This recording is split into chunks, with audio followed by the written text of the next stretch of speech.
বৃন্দাবনের পবিত্র রাধাকুণ্ড ও শ্যামকুণ্ডের কিভাবে সৃষ্টি হলো এর পেছনে রয়েছে সুন্দর এক কাহিনী। শ্রীকৃষ্ণকে হত্যা করার জন্য কংস যখন আরিষ্টাসুর নামে এক অসুরকে পাঠান, তখন সেই অসুর এক বৃষের রূপ ধারণ করে এসেছিল। কৃষ্ণ সেই অসুরকে দেখে চিনতে পেরে সেই বৃষকে হত্যা করে। তখন রাধা ও গোপীগণ বলেন, হে কৃষ্ণ, তুমি আজ আমাদের স্পর্শ করবে না, কারণ তুমি গোবধের পাপে লিপ্ত হয়েছ।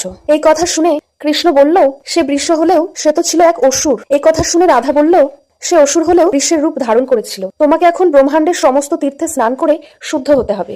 রাধার এই কথায় শ্রীকৃষ্ণ তার চরণের আঘাতে একটি বিশাল কুণ্ড তৈরি করে ব্রহ্মাণ্ডের সমস্ত তীর্থকে সেই কুণ্ডে আহ্বান করলো। এইভাবে তৈরি হলো শ্যামকুণ্ড, এবং সেই কুণ্ডে স্নান করে কৃষ্ণ তখন শুদ্ধ হলো।